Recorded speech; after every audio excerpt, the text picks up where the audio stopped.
But I'm going to tell you this, we ain't done yet.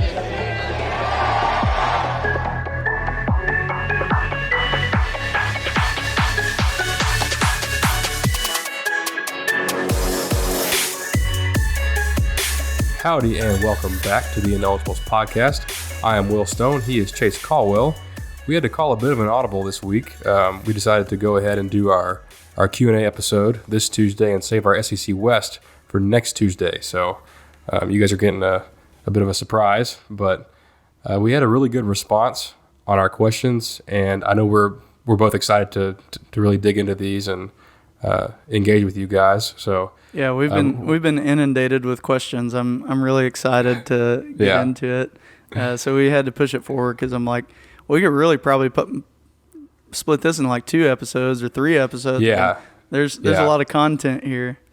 I doubt we get to all of them today, so we'll do one now and then probably come back in July and do another one, and then probably one more like just before the season starts, just to get everyone's gauge on the season and all that. But I think we could probably intersperse them throughout the season too. Just like when we have a chance. So just continue sending in questions anytime you have them, and we're just going to add them to the list, and periodically we'll try to, throw this in there. But we'll make sure it's not like a long periodically time between the different episodes that we do. Yeah. I think we're going to go for about an hour today, give or take. So with that being said, let's get right into it. Our first question comes from Caroline Barksdale. She asked, she got a couple questions, but our first one we're going to get into is, if you had to root for another SEC team that's not A&M, who would it be? Caroline Barksdale. That's a good Waxahachie girl right there. And let me tell you something. She's a big Bama fan. So I know that she wants to hear me say Bama. She coined the phrase "Roll Tribe" at Waxahachie. We're the Waxahachie Indians, and that became our football slogan whenever she was, I think, class president or whatever she was. So I always prod her about that because I'm like, oh, come on now. Like, I'm an Aggie. I can't be saying that. But this is a really good question. One of the ones I was most excited to answer because there's some really, really good teams in the SEC, and more so than just like the teams in terms of how good they are. More of like there's a lot of culture. There's a lot of like really pretty campuses, all that kind of stuff. Stadiums are insane. Mm-hmm. I kind of feel like if I had to pick another SEC team to go for, mine would probably, this is kind of tough. I think I'm going to go Ole Miss. Ole Miss has a really pretty campus. I did not expect that. A really neat stadium, but that powder blue is just awesome. Yeah. And I really like Lane Kiffin, and I think it would be cool to. I just think he's funny to me. It's impossible for me to see him and not think of Tosh, like Daniel Tosh. Yeah. So I picture him as Daniel Tosh in character of like pretending to be a college football coach, and so he's funny to me on Twitter, and he's one of the people that I follow on Twitter outside of A&M, because he just like he's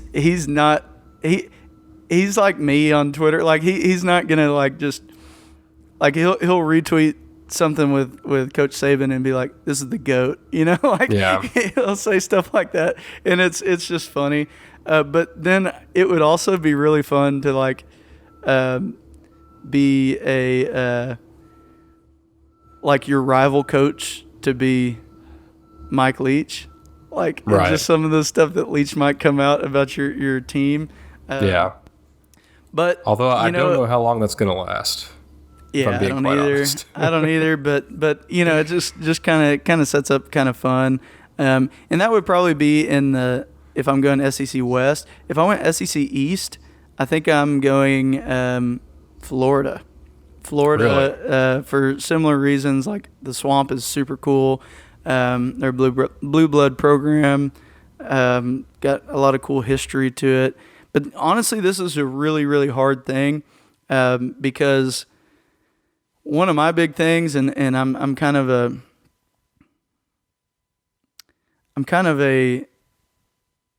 superficial in this regard, that I just really love cool logos. And I think the script logos of both Florida and Ole Miss are two of the best. I think their colors are super cool. And that's where it comes down to a lot that I didn't mention with Ole Miss is I would want a team with two primary colors. I don't even know that this was a topic of anybody's conversation, but if you look at like A&M, we're maroon and white. Any school that just has one primary color and the other one's either white or even black, you just don't have very many uniform combos. You don't have different combos like that. But Florida and Ole Miss both having the orange and blue and then the red and blue, you can mix red and white. You can mix blue and white. You can mix red and blue. You can mix red and black, there's just a plethora of different designs. Although I would say I probably wouldn't want a full gator skin uniform. I probably wouldn't go for that if I was a Florida fan. Yeah, those were hideous when they wore those. One of the worst uni combos I've ever seen in college football. The worst to ever do it. Like that looked like something that RCB05 would make, going as into bowl season as a joke. And they literally took the field with it. So yeah, I still can't believe they did that. Looked like a bunch of lizards out there.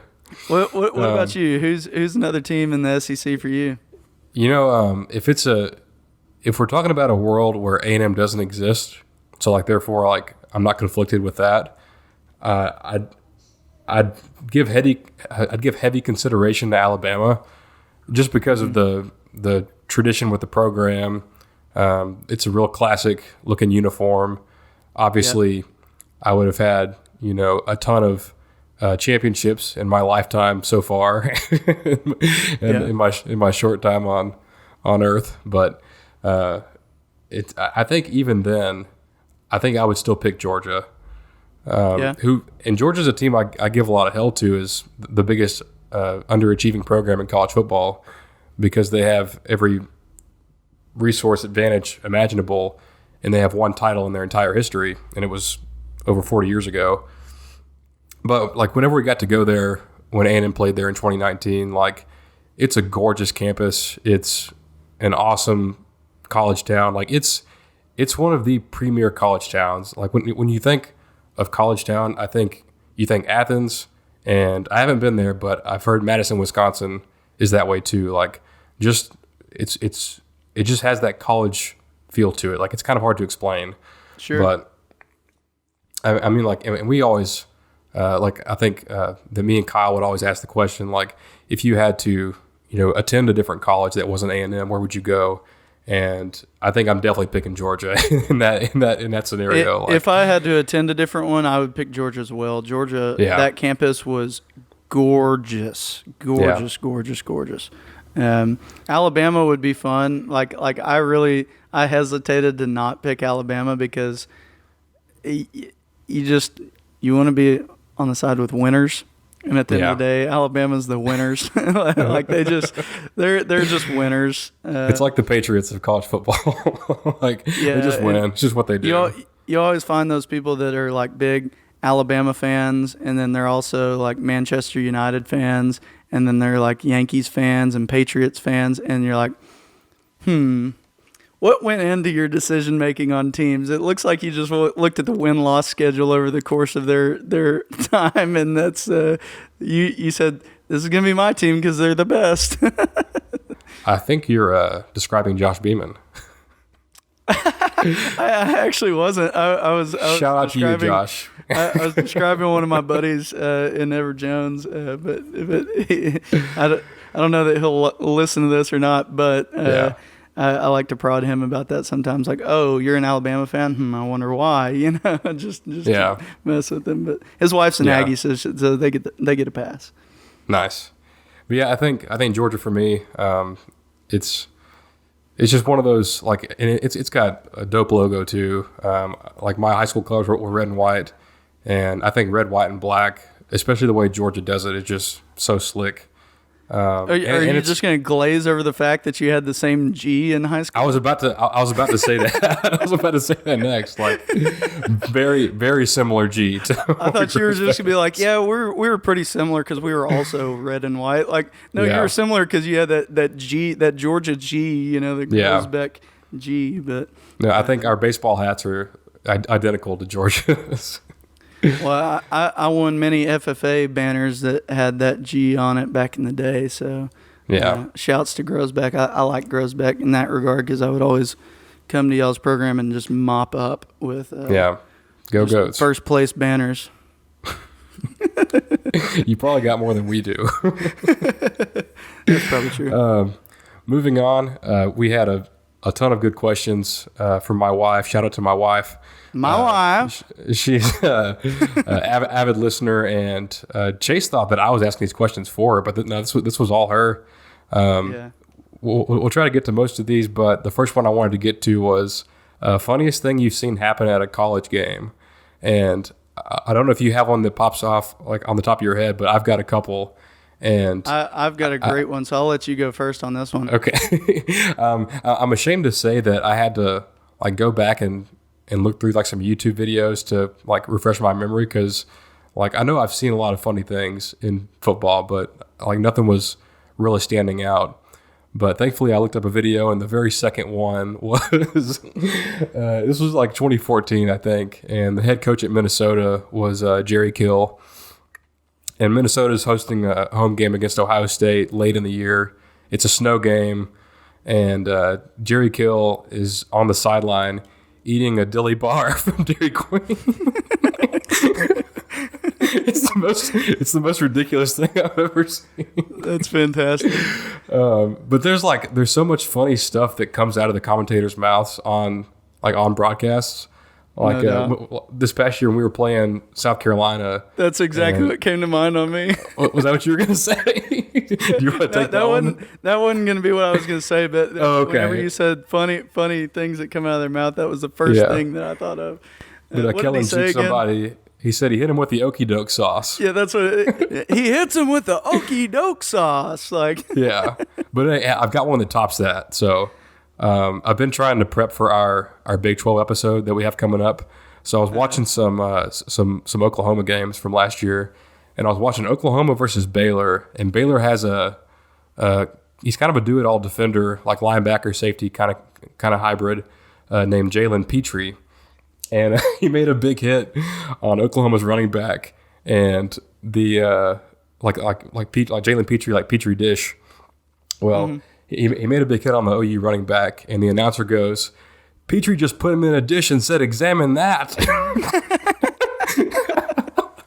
He was waiting for that all game. Oh, he was. I almost fell off the couch when I heard that. That is hilarious. So mine's one of my experiences. The offensive linemen, they would always like refuse to wear any kind of base layers because it like made them more tough. Even if it was like freezing cold, they would go no sleeves, And anyhow, there was one. His name was Caden.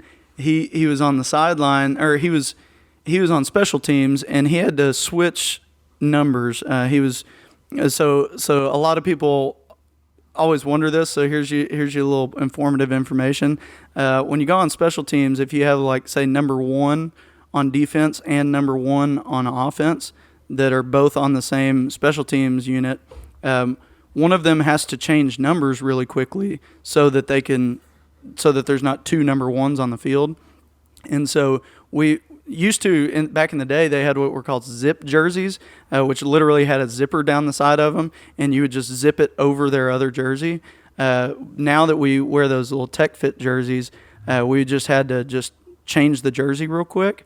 And so we had a number 17 that we would use a lot. So like you would see that on like Alex Caesar and different players back then. But anyways, one of our linemen, Caden, he had to change out of his jersey to put on this other jersey, and we were waiting for him to go run on the field for the play to actually start. So he comes running over. Well, he's all sweaty and trying to get that tech fit jersey, which is already hard enough. Like, it's hard to put it on shoulder pads without shoulder pads there. To get that tech fit jersey off and put another one on is like super difficult on just a human body. But when it's soaking wet, to try to get it off is like impossible. So he comes running over, and all the managers are running over, like trying to pull this jersey off so we can get him in this other one. Well, the sky cam was sitting there just staring us in the face. And so I'm just standing there just laughing. Like, I didn't do anything to help. I just stood there laughing. And just because I knew that like we were on national TV, but it got like stuck halfway up, so he just had like his gut hanging out, like he was just shirtless on the sideline, and so we thought it was hilarious. Well, then come to find out that week on SEC, not, or as I always say, SEC Sports Center, not top 10, they had a clock. They were like, how long does it take A&M players to change out of their jerseys? And it was like a minute and a half, and they just had this, they had that music going in the background, and had it kind of sped up, but the clock was running to time us. And you could just see me in the background just laughing, and not doing anything to help. So it was just it was our claim to fame that we got on SportsCenter not top 10, I may go find a screenshot of that and make it. I have the video. We'll post the video for sure. Yeah, well, I might make it the thumbnail for this episode whenever we post. There you go. It's either going to be that or Jerry Kill eating a dilly bar. There you go. Oh, Lord. That's good stuff right there. That was a good one. Let's move on to, I guess this one's a little more serious, a little more football related. This comes from Grant Dickey. He asks what the biggest challenge that A&M will face this season from a team standpoint and then from an opponent standpoint. I don't know if you got to prep on that one, but I've got a couple off the top of my head. Yeah, go for it. I have a few off the top of my head too. That's an in-depth question too. Yeah. As far as team stuff, I think we really need to get our quarterback and our young offensive line clicking by the time that Bama rolls around. I think that's the biggest obstacle this season, or like the most important thing this season, is to get those things up to speed before we play, the best team in the country at Kyle Field, which could determine, if you win that, like, you're in the driver's seat for the conference and for a playoff berth. So sure, I think quarterback and O-line are the team specific ones for sure. I would expand that out even just to say that other than running backs, we're young. We're young on offense. I mean, So we're gonna have a redshirt freshman quarterback, one of the other.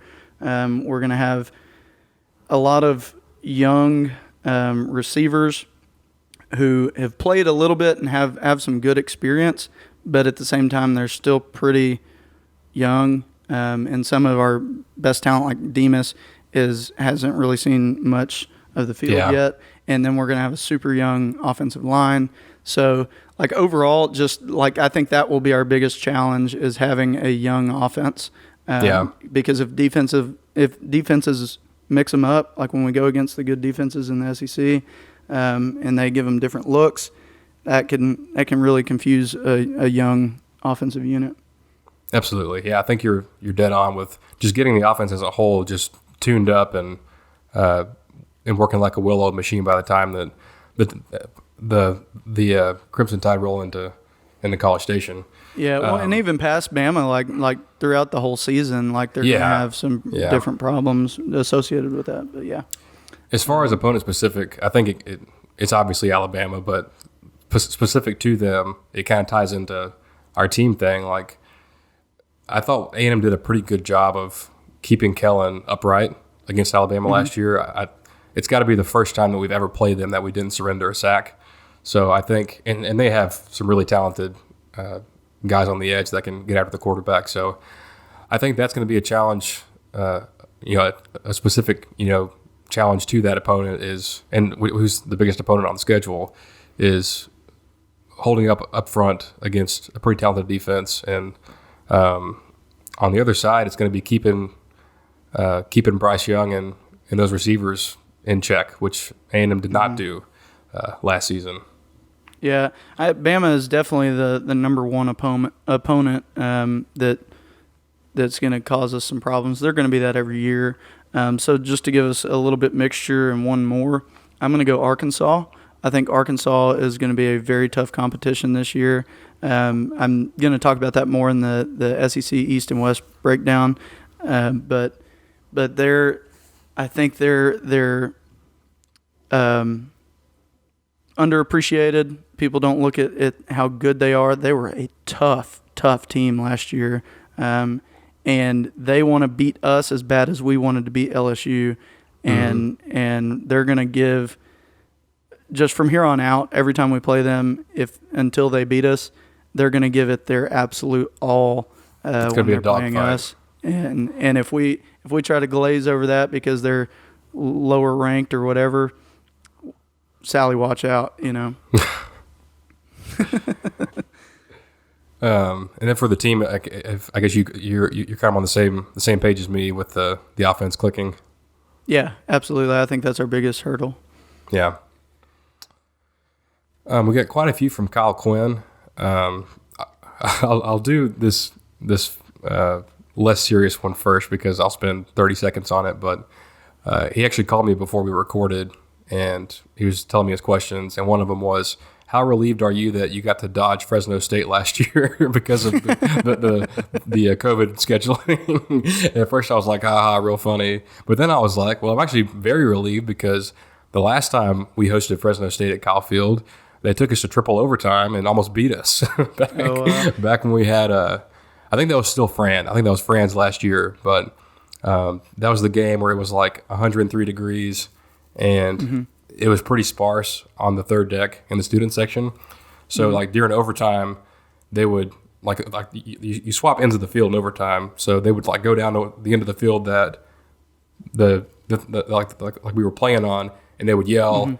And then on the other end of the like whenever like Fresno got the ball, they'd go to the other end and yell on that side of the field. Oh, Lord. So yeah, I'm quite relieved that we're not playing Fresno State. But the one I want to get to is it's an exercise that me and Kyle used to do when we were in college, and it's always a good off-season topic. But was it water aquatics? Is that what the exercise was? It was not water aquatics. But take a player away from any team in the country, or it'll probably be a team in the conference because you want to weaken the team that you play. But take a player from anyone in the country and put him on A&M, but it also, keeps him from being on that other team. So I'm definitely taking a Bama player just because they are so tough. And it's hard to say. I would say Bryce Young, but I feel pretty good about King, and we haven't seen a ton of Bryce yet. I would say Josh Jobe, who's their shutdown corner, but I like our corners, so I'll probably go with John Mechie. He's the next man up at receiver at Alabama, and likely to follow in the footsteps of those other guys and be a first-round draft pick. So I think he's my pick. It would, greatly enhance our odds of keeping their offense in check, and would be a big boost for our offense. Yeah, I am no doubt about it, taking one of their receivers from them. I'm going to click on here real quick and see which one I would take. Let's see. I think I would go – Mechie would be a good one.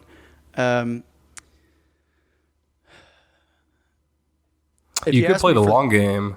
I was going to say, if you asked me for this year, I would say Mechie. But if you asked me for next year, I'm going Agiye Hall. Yeah. That dude is a monster. I wanted him so bad, especially because his name looks kind of like Aggie. But I thought it was pronounced Aggie Hall. I was like, I thought it was too. You got to get him. But I think Agiye Hall. Really, I think you'll see him play a lot this year. I think he's going to be. Mechie's going to be really good, but I think Agiye Hall is going to be a star. So I would go him probably.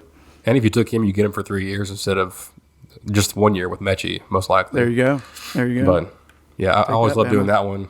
It's almost always a Bama player that you want to take. just anything you can do to hurt them and make them just a little bit less elite. Just for funsies, I'm gonna go. I'll do one of a non-SEC team, and I'll say I would probably take one of Ohio State's receivers.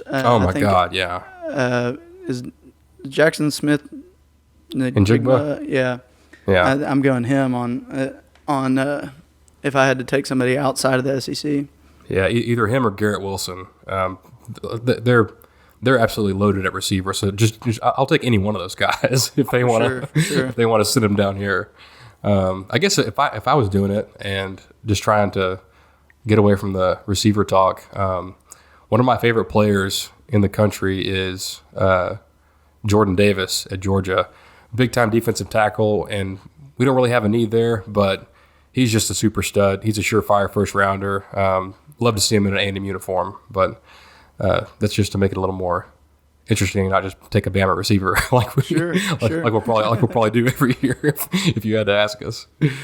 Let's move on to this one from Sutton Jones. If our defense improves even more this year, how concerned are you about Elko leaving? Ooh, this one is a good one. So I'll take the beginning of this. Okay. It depends on what you really are looking at on the question. So if the question is, are we more concerned that he would leave? The answer is yes. If the question is, are we worried about what would happen if he leaves? The answer is no. So Mike Elko is phenomenal. I mean, he's the best. So if he leaves for a head coaching position, that sucks. But if his defensive unit this year is better than what it has been, if it's the best defensive unit he's fielded thus far at A&M, I'm going to be very concerned that he's going to leave, because I would be shocked that he didn't get a really good, strong Power 5 head coaching position. Right. But I'm not worried about him replacing it, because I already feel like, or replacing him, I mean, because I already feel like we're probably one of the top schools in the nation. If you're a defensive coordinator wanting to come in here, you've got all the tools, and we're not like a dying duck on defense. We're progressively going. And so in the vein of the question, if our defense this year is better than what it's been, then that puts us even higher on that list of, defensive coordinators, because they're going to be saying, look at all this talent and all these like really good coached players. And then I also get to coach with Coach Sumlin. I mean, not Coach Sumlin. Easy. Jimbo. I get to coach with Jimbo, and there's just a lot of draw to that. And then of course, it's oil money, so you're probably going to get a stupid salary, and there would be a lot of draws if I'm a defensive coordinator trying to replace him. So I don't worry so much about having to replace him as much as I do if he's better this year, then he probably will be moving on. You'd think. You got to think. Yeah.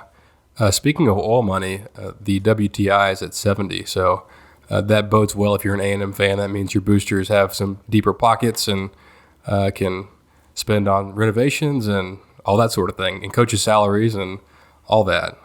There you go. But as far as Elko, this is actually a very topical question, because Sam Kahn at The Athletic, who's excellent by the way, he had an interview with Elko this week because I think Elko had a seminar down in San Angelo, and Sam Conn went and got to interview him. And, that's one thing. I don't know if it's a knock on Jimbo, but it's just a fact of life with him as your coach. You don't get to hear from the assistants hardly ever. It's usually once or twice a year that he'll let them, get in front of the media and take some questions. So it was really cool to hear Sam sit down with him and get some good responses out of him. But the question came up about hey, you've done really well at A&M. Like are you planning to look for a head job soon or something like that? Have you been approached? And he was pretty adamant that he's very happy where he's at. It sounds like he and his family really like College Station. He's got honestly, from a no bias objective standpoint, it's a great gig. You get to first of all, you make a crap ton of money. You're one of the best paid assistants in the country. So money's not an object. It'll probably pay you more than some head coaching jobs will. Mm-hmm. And then you have access to some really high end talent, and if he does what we expect to happen in this 2022 class, the defense is going to be just out of this world talented. Yeah. So he doesn't want to leave that, and I think it's going to take a big time job to get him to go somewhere. Like you heard a few months ago when Kansas was open that he was interviewing there. Like he's not going to Kansas. Like he's going to hold out for a big job.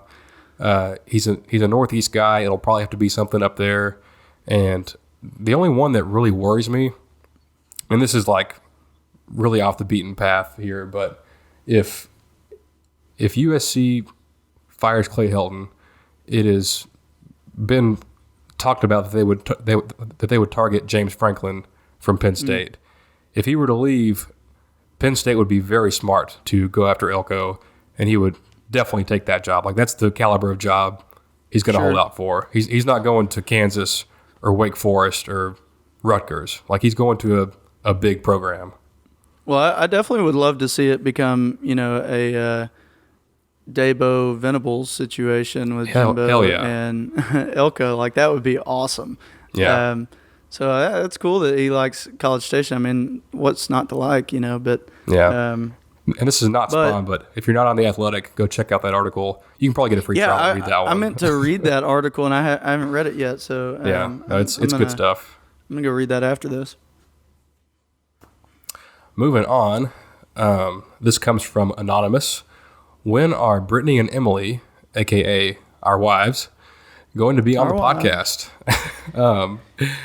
I don't know. We've kind of talked about getting them on here, and it'll probably be a girls only type thing. I think we'll just let them kind of sit in our chairs and just let them host the whole thing on their own. But most likely after we trip to Colorado for that game, I think we'll probably get them on the following week and break down the trip and the nightlife in Denver and the stuff we did like that, and the Colorado fans and the good food and stuff like that. It'll be more of a travel episode than breaking down football games. But yeah, this question was also very suspiciously, sent in within 30 seconds, maybe a minute. The next question was sent, but it was from Emily. So there's a lot of conspiracy in my head that this might have been Emily. But they'll be on here as soon as we have a good topic for them to cover. I think we've definitely touched on them doing the breakdowns of travel whenever we travel to games. So I think that would be fun. I would love to get Brittany on here and talk uniforms with Brittany.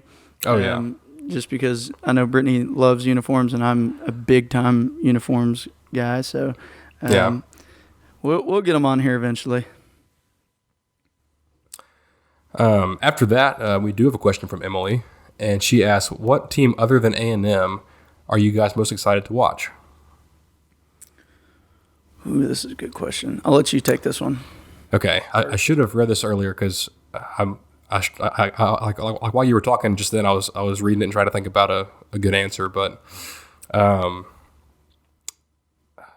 off the top of my head, I think I would say North Carolina, which may sound like a strange answer, but we talked about kind of a lack of parity on a lot of our episodes so far, and I think it's most evident in the ACC. Like, Clemson just dominates the conference. They are double-digit favorites in every conference game, and they don't play North Carolina this year on their schedule, but they would likely match up with them in the ACC title game. So I think, like, of all people, it's freaking Mac Brown has got it rolling over there. But that's a good team. They bring back everyone on both trenches, on both sides of the ball. I know they lost a lot of skill guys, but as we saw when they played A&M, they still got plenty of juice on offense. They got Sam Howell, who is probably the second or third in the Heisman odds right now. So I think they're an interesting team to watch, and they recruited really well last year.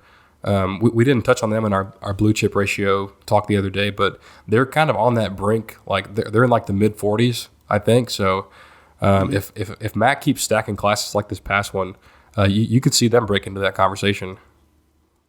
Yeah, I want to.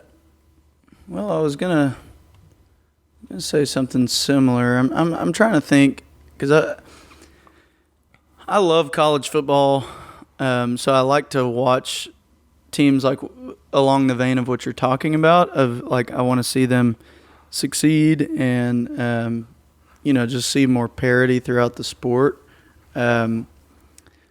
But I don't know. I'm kind of maybe excited about the Big 12. I want to see how Texas performs under their new coach. Yeah, that's exciting for me to watch. Oh, I think TCU is my other one. I think they could bounce back big this year. Purple Baylor. All right. Well, that would be a good one. Maybe. There's a lot of there's a big Waxahachie pipeline over to Fort Worth. So. Oh yeah. Yeah. No. There is. The way you said it sounded like Roddy Mercer. No. Yeah. What's his name? They've had three of their stars in the last couple years have been Waxahachie grads. I'm trying to think of I can't think of any of their names for some reason. I know Jalen Rager was from Hatchie. Jalen Rager, thank you. His grandma or great grandma used to be my cook at First Baptist Church whenever I was like 2 or 3 years old. She was always making me a peanut butter sandwich, Miss Dot. Yeah. Let me see. I know Jalen the other Rager. One was I think his name was it was Ladarius Brown, but they called him Dew. Yeah, Dew. I remember he was one of my classmates. We graduated 2011, Waxahachie. Yeah, because I remember I think Hunter Williams would always talk about him whenever we were watching a TCU game. He's like, "Dew." Yeah. throw it to Brown. Dew. Yeah, he's a super nice guy. But there was another guy that was on there, and I'm blanking on his name. It was when Jalen Rager was there. They were teammates at Waxahachie, and then he went with them to TCU. But anyhow, yeah, actually pretty good pipeline there from Waxahachie. So yeah, I think TCU is interesting. Like they don't hit that blue chip ratio we talk about, but I think that just means that like their depth may not be there compared to some of the other like bigger teams or like I guess better teams, but their top line guys are all pretty talented. Like they got Zach Evans, who was the number one running back in the country. Ooh, I forgot about Zach Evans. Yeah, I'm excited to watch that then. Yeah, they have my long lost cousin Max Dugan. I'm pretty sure it's pronounced Duggan, but I'll say Dugan because that's how my family says it. Shout out Dugan Trailers. That's right. Dugan Stone Trailers. Go get you a trailer from Dugan Stone Trailers. Yeah. I think if I had to pick an SEC team, I'd probably pick Florida. I know that I feel like I'm pretty down on Florida this year, and like we'll get to that when we talk about the SEC East. But I'm curious if they can challenge Georgia this year, because like I think Georgia's far and away the favorite to win the East. Florida lost a lot of like all their top end weapons from last year, but I think that they've recruited decently. And Dan Mullen's he tends to employ a dual threat quarterback, like he had Tebow at Florida when he was the OC there. He had Dak Prescott, and I think the quarterback they have this year, Emory Jones, he's more in that mold. So it'll be interesting to watch if they can. First of all, play better on defense because they were horrible last year, and second, see if they can challenge the Bulldogs.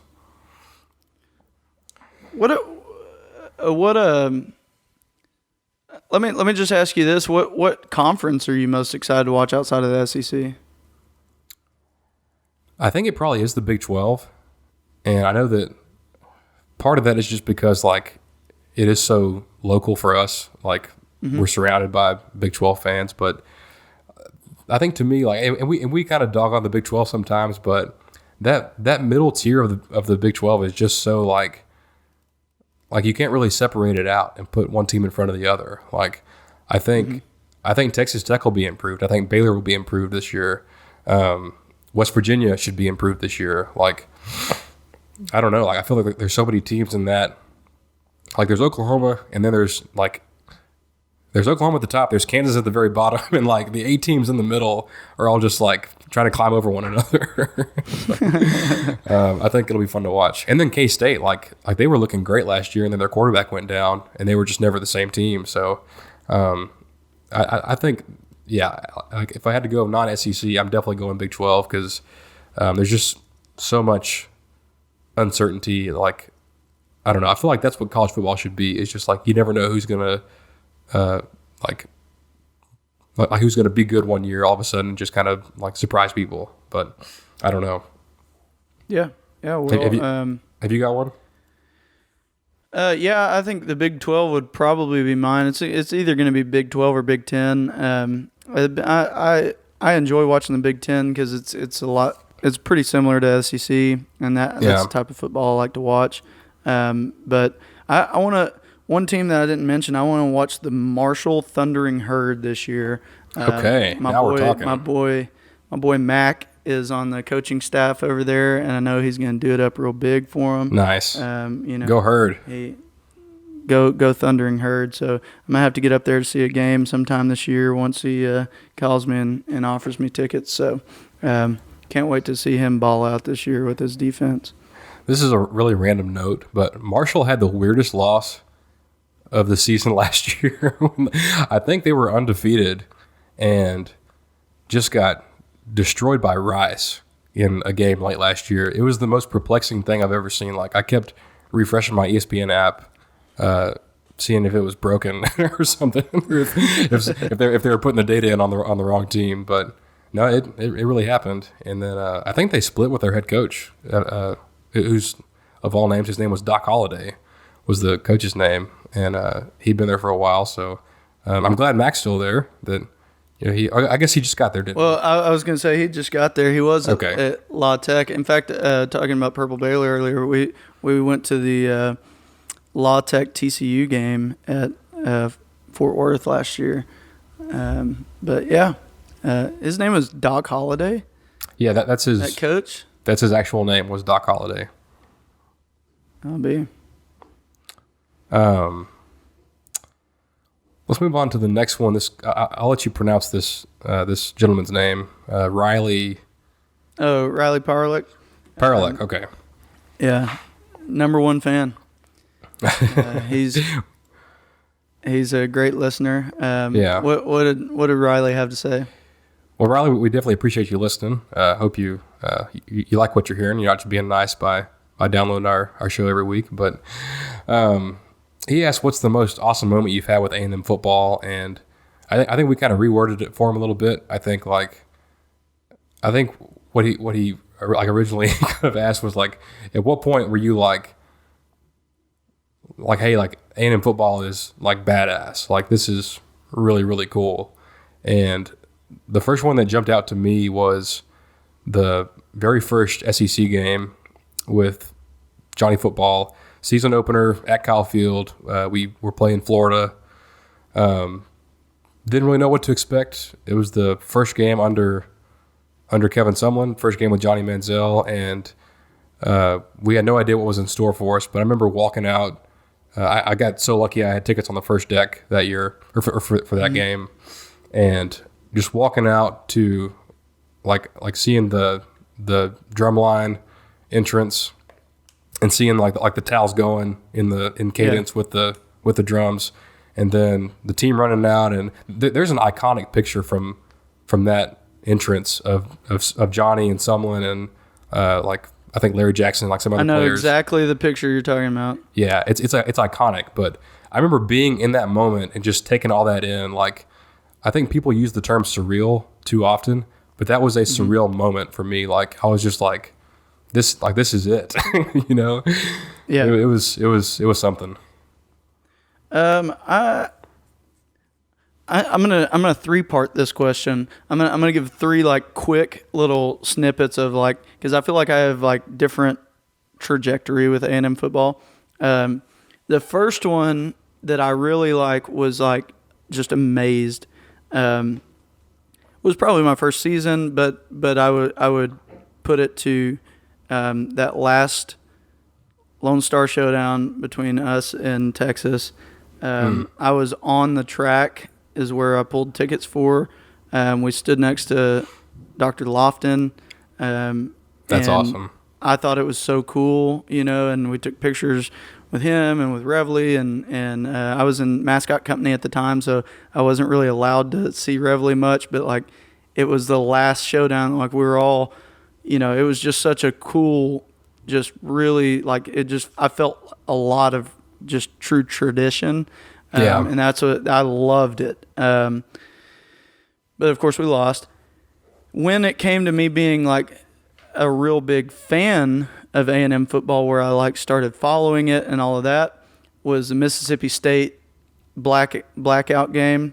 I just thought those uniforms were so cool. And so then I followed TAMU equipment, and you know, like was that 2012? That was 2012. Yeah, I was a student, non-reg at that point, and went with Hunter and you and several people to all the games. And I remember just that we cannot explain how fun that year was if you weren't a student. Like people now, you just can't explain it, but that black uniform was so magical and so cool that's what really got me into A&M football, and I started following it like crazy after that.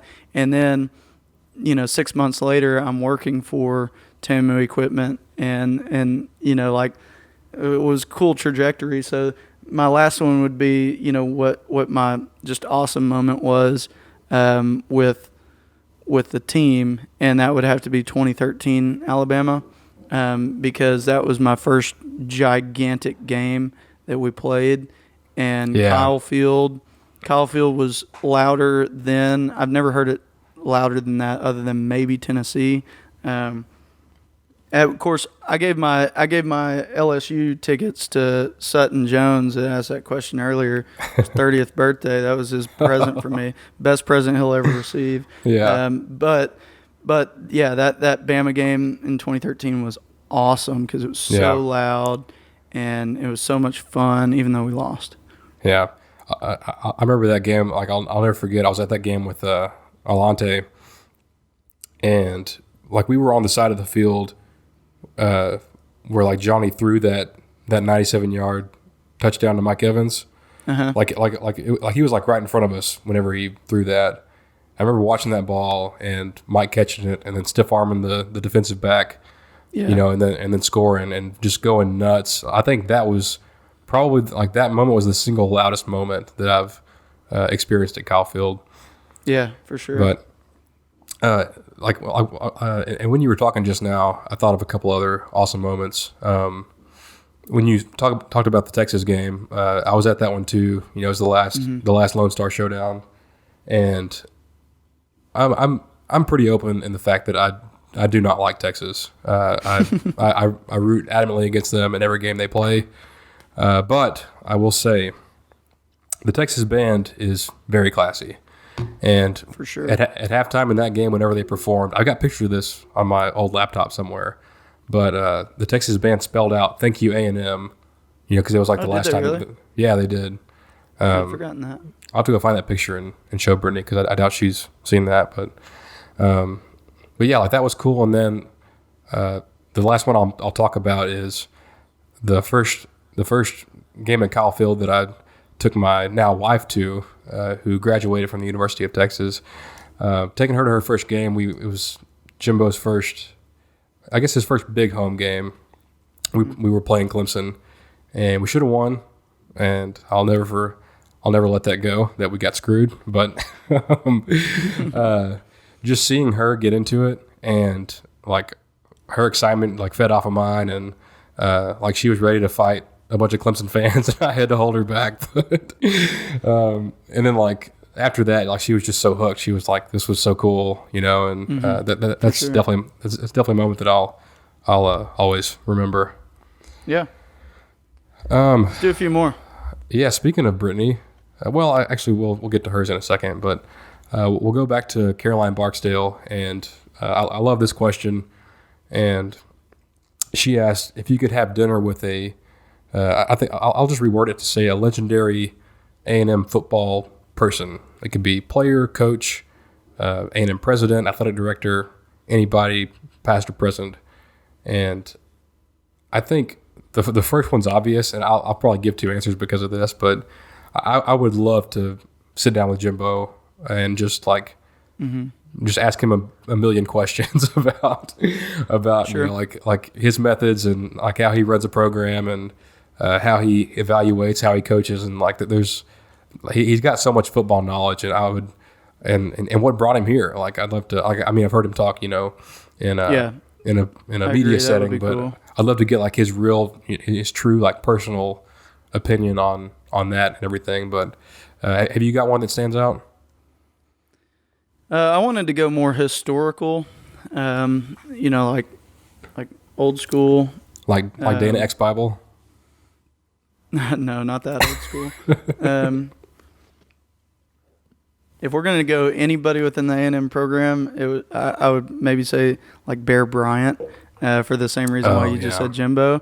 But I'd say probably Von Miller would be a cool one. He's from DeSoto right here. He's like grew up like 10 minutes from my office.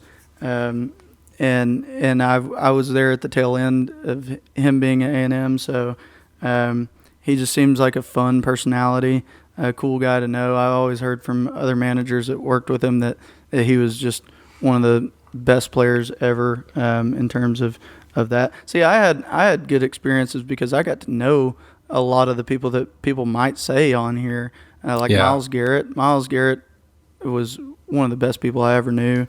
And Johnny, I beat him in NFL Blitz 2003 a couple times over in the equipment room, so Mike Evans, I mean, those guys, like I got to experience that, so I can't really say that. And then to that end, I also got to have dinner with Billy Pickard would be somebody that I would say if I didn't get to experience time with him, but I got to experience time with him. He was a lot of fun. That's why I liked him as much as I did, Yeah.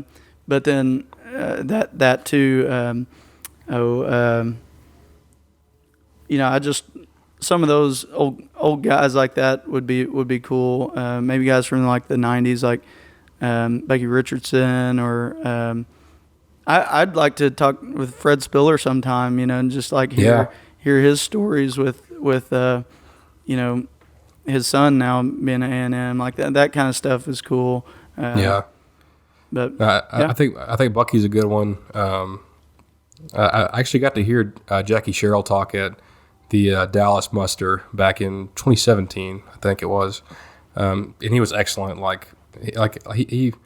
He really does remind me so much of Jimbo. Like a lot of the stuff that they say, like it's just like on the same, like it's got the same like feel to it, I'll never. That makes me think of a story of you. Whenever I took you to the spring game that first year, and you went into the Letterman's Lounge with me for the first time, you're seeing all these NFL players and everybody like there, and you were like, "That's Jackie Sherrill over there." I was like, "Go say hi to him. Like, go introduce yourself to him. Like, this is the lounge. Like this is where it's kicked back. Like this is where you can do that. Yeah. No, I think. If I'm going top three, like Jimbo's number one, just because of like it's current and like he's under contract for a while, so he's going to be here for a minute. And then I think probably Jackie Sherrill, and then my third one's probably Dr. Lofton. Like he was at the Helma University for the move to the SEC, and like was really the driver behind that. So it'd be really cool to talk to him, but. Have you got one, Chase, that you want to get to before we get out of here? I was just kind of looking through there. Do you have? Let's just keep going. I mean, I'm in no hurry. This one's kind of cool, and we'll talk about this a lot more coming up in some other episodes. But my wife asked about Jordan Moko, who, if you don't know who that is, he's a offensive lineman from Australia who just got to A&M a couple weeks ago. She says, with Jordan Moko, do you expect to see more recruits from other countries? And I guess like not just A&M, but just in general. And I think we already are seeing that. There's a guy in the 2022 class from Germany. Well, he's from Germany, but he just moved to California and played out there this spring because they had a spring season. So he's only got like 5 games of tape, and he's a top 100 player because he went out there and just dominated football in California. His name is Hiru Kanu, but he's a total stud out of Germany. And at camp a few weeks ago at A&M's camp, it really camps all over. There's like a group of like. I guess like is it global or just like it's just players from other countries, internationals. What I'm trying to say, there's a group of international players that like travel around the country and go to camps, and like A&M hosted that group a few weeks ago, and they actually offered a couple of them, and the one that stands out who they may have a good shot with is Theodore Erstrom he's a tight end from Sweden, and big kid, runs really well, and obviously is fairly new to football because it's not a huge deal over in Sweden. But I think it's really cool to see players like that. And I think that football is the best sport in the world, and it's cool to see the world kind of embrace it a little bit. Yeah, I think we will see more of that. I think a lot of the elite coaches have always kind of done that a little bit to some degree. I think Coach Sumlin used to recruit, outside of the U.S. as well, a little bit. But you see a lot of kickers and stuff that come from soccer programs. Like or Josh punters Lambo from Australia was one of those guys. Yeah, so like you see that. But I mean, when I went to South Africa back in 2019, it was the day that we played Clemson, and so they had their national championship for rugby that night. And nice. Then, so me and the South African guys that were there together. We watched their team, and I rooted for their team because obviously, like, I don't have any insight on that. But I was going for the Springboks, and nice. And they won. They won their championship that night, and it was really fun to watch that rugby. I never watched rugby, but it was fun at that point. And then we watched the Clemson game. And we lost. So so then we just celebrated the Springboks and not the Aggies. But nice. It was a really cool experience getting to watch that with them. And they showed me their culture. I showed them ours, Yeah. Have you got one for me? I know you said that before we started recording. That yeah. What? Tell me.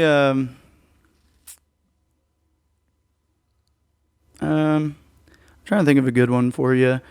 What's the coolest experience? And this doesn't have to be like in a game, but like where you went to a game, or like something that happened at a game? And I'm asking this question almost for myself because I have a really cool story to tell.